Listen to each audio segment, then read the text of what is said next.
వేదిక మీద ఉన్న పెద్దల ఐఏఎస్ ఆఫీసర్స్కి అలాగే శాప్ డిపార్ట్మెంట్కి అలాగనే ఈ పోటీలలో పాల్గొనడానికి విచ్చేసినటువంటి 3000 మంది క్రీడాకారులకు అందరికీ ముందుగా నా హృదయపూర్వక నమస్కారాలు తెలియజేసుకుంటున్నాను. గడిచిన 2 నెలలుగా క్రీడాకారులకు కానీ మా శాప్ వాళ్ళకు కానీ ఇది ఒక అమేజింగ్ జర్నీ అని చెప్తున్నాను. నేను విలేజ్ లెవెల్లో ఏ రకంగా మీరు ఎక్స్పీరియన్స్ చేసినారు, కాన్స్టిట్యుయెన్సీ లెవెల్లో ఏ రకంగా ఎక్స్పీరియన్స్ చేసినారు, డిస్ట్రిక్ట్ లెవెల్లో ఏ రకంగా ఎక్స్పీరియన్స్ చేసినారు, ఈరోజు స్టేట్ లెవెల్కి రావడానికి మీరు ఎంత కష్టపడినారో మాకందరికీ కూడా తెలుసు. కానీ హార్డ్ వర్క్ చేసిన తర్వాత వచ్చే సక్సెస్కి ఉండేంత సాటిస్ఫాక్షన్ వేరే దేనికి కూడా ఉండదు. మేము కూడా చిన్న ఏజ్లో పాలిటిక్స్లోకి వచ్చినాం. పాలిటిక్స్లోకి వచ్చిన రోజున ప్రతి ఒక్కరు కూడా వీడు పిల్లోడితోటి ఏమవుతారా అని అన్నవాళ్ళే, ఏం చేయగలుగుతారు, ఏం సాధించగలరా అని అన్నవాళ్ళే ప్రతి ఒక్కరు కూడా. కానీ ఆ మాటలకు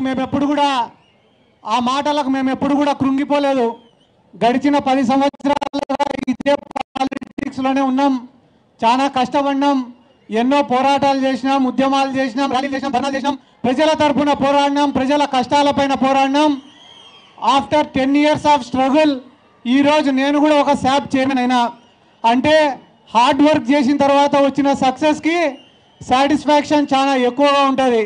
అదే రకంగా మీరు కూడా విలేజ్ లెవెల్లో స్టార్ట్ చేసినారు, మండల్ లెవెల్లో ఆడినారు, కాన్స్టిట్యున్సీ లెవెల్లో ఆడినారు, డిస్ట్రిక్ట్ లెవెల్లో ఆడినారు, ఈరోజు ఫైనల్గా స్టేట్ లెవెల్కి వచ్చినారు. కాబట్టి ఇక్కడ కూడా ఒక మంచి ప్రదర్శనను కనబరచాలా. మీరు కానీ బాగా పర్ఫామ్ చేస్తే మీ భవిష్యత్తుకు మాది పూచి అని చెప్పి వైఎస్ జగన్మోహన్ రెడ్డి గారు కూడా ఈరోజు ఆడదామని చెప్పి ఇంత గొప్ప ఈవెంట్ని ఆర్గనైజ్ చేయడం జరిగింది. ఎందుకు నేను మీకు ఈ మాట చెప్తున్నానంటే, ఈ జర్నీలో మీరు ఎంతోమంది స్నేహితులను కూడా ఏర్పాటు చేసుకుని ఉంటారు. ఈ జర్నీలో ప్రతిరోజు కూడా మ్యాచ్ ఆడేటప్పుడు కొట్లాడింటారు, తిట్టుకుని ఉంటారు. అన్నీ అయిపోయిన తర్వాత రూమ్కు పోయి గెలిచినాం కదా, ఏమేమి ఆడినాం, ఏ రకంగా ఆడినామని చెప్పి మీలో మీరే చర్చించుకుని ఉంటారు, టీమ్ మీటింగ్స్ పెట్టుకుని ఉంటారు. కోచెస్ ఎవరైతే ఉంటారో వాళ్ళు చెప్పిన మాటలు వినింటారు.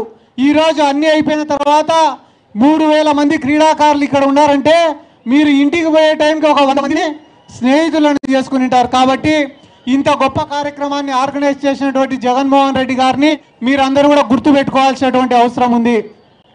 రానున్న రోజులలో ఎవరైతే కానీ టాప్ మోస్ట్ ప్లేయర్స్ ఉంటారో వాళ్ళందరికీ కూడా అకాడమీస్ ద్వారా ట్రైనింగ్ ఇవ్వడం జరుగుతుంది. ఎవరైతే వాలీబాల్లో బాగా రాణిస్తారో వాళ్ళకి ప్రైమ్ వాలీబాల్ తరఫున అకాడమీస్లో ట్రైనింగ్ ఇవ్వడం జరుగుతుంది. క్రికెట్లో ఎవరైతే బాగా రాణిస్తారో వాళ్ళకందరికీ ఆంధ్రప్రదేశ్ క్రికెట్ అసోసియేషన్ తరఫున ట్రైనింగ్ ఇవ్వడం జరుగుతుంది. ఎవరైతే కబడ్డీలో బాగా ఆడతారో, సరే నువ్వు కర్నూలులే కూర్చో,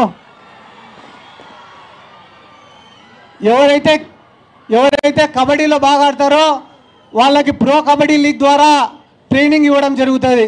కాబట్టి బ్యాడ్మింటన్ ఎవరైతే బాగా ఆడతారో వాళ్ళకి పివి సింధు అలాగనే కిడాంబి శ్రీకాంత్ వాళ్ళ అకాడమీస్లో ట్రైనింగ్ ఇవ్వడం జరుగుతుంది. ఖోఖోలో ఎవరైతే బాగా ఆడతారో వాళ్ళకి ఖోఖో అసోసియేషన్ ద్వారా ట్రైనింగ్ ఇవ్వడం జరుగుతుంది. ఇప్పటి వరకు ఎన్నో ప్రభుత్వాలు వచ్చినాయి పోయినాయి, కానీ క్రీడాకారుల కోసం 120 కోట్ల రూపాయల బడ్జెట్ని పెట్టి వాళ్ళకు ఇంత పెద్ద ప్రోగ్రాం ఆర్గనైజ్ చేసినటువంటి ఏకైక government YSR Congress party government, YS Jaganmohan Reddy గారు.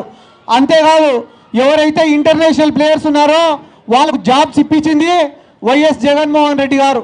ఎవరైతే క్రీడాకారులు ఉద్యోగాలు లేకుండా ఇబ్బంది పడుతున్నారో వాళ్లకు 2500 ఉద్యోగాలు సచివాలయాల ద్వారా ఇప్పించింది వైఎస్ జగన్మోహన్ రెడ్డి గారు.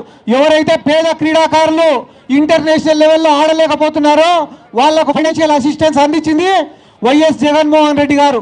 బాగా ఇంటర్నేషనల్ లెవెల్లో ఆడిన తర్వాత కూడా వాళ్ళ కుటుంబాలను పోషించుకోలేని స్థితిలో ఉంటే వాళ్లకు క్యాష్ ఇన్సెంటివ్స్ అందించింది వైఎస్ జగన్మోహన్ రెడ్డి గారు.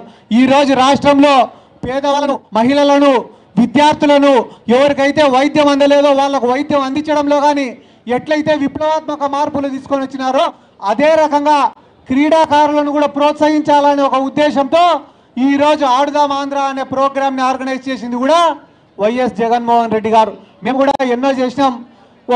ఈ ఆడుదాం ఆంధ్రాలోనే ఒక లోగో లాంచ్ కార్యక్రమం కానీ, ఆడుదాం ఆంధ్ర కోసం ఒక సాంగ్ని డిజైన్ చేయడం కానీ, ఆడదాం ఆంధ్ర అనే దానికోసం 10,000 గ్రౌండ్లను ఐడెంటిఫై చేయడం కానీ, ఇట్లా ఎన్నో కార్యక్రమాలు చేసినాం.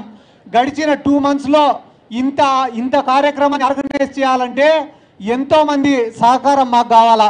కానీ మా శాప్ వాళ్ళు, sports authority of Andhra Pradesh department నిద్రాహారాలు మాని ప్రతిరోజు మానిటర్ చేసుకుంటా ఈరోజు స్టేట్ లెవెల్లో ఈ కార్యక్రమం ఇంత గొప్పగా జరుగుతుందంటే దానికి కారణం స్పోర్ట్స్ అథారిటీ ఆఫ్ ఆంధ్రప్రదేశ్. కాబట్టి స్పోర్ట్స్ అథారిటీ ఆఫ్ ఆంధ్రప్రదేశ్కి సంబంధించిన ప్రతి ఒక్కరికి కూడా నా ప్రత్యేక ధన్యవాదాలు, కృతజ్ఞతలు తెలుపుకుంటున్నాను. ఇది కేవలం ఆరంభం మాత్రమే. ఈ సంవత్సరం ఆడదాం ఆంధ్ర అనేది లాంచ్ అయ్యింది, కానీ రానున్న సంవత్సరాలలో దీన్ని ఇంకా పెద్ద ఈవెంట్గా ఆర్గనైజ్ చేస్తాం. 13వ తేదీన ముఖ్యమంత్రి వైఎస్ జగన్మోహన్ రెడ్డి గారు క్లోజింగ్ సెరమనీకి రాబోతున్నారు. It will be A high feast for the Visakhapatnam people also. ఎందుకంటే జగన్మోహన్ రెడ్డి గారు వచ్చి ఏ రకంగా దీన్ని ఇంత గొప్పగా చేయగలిగినామో మీకు వివరించి చెప్తారు.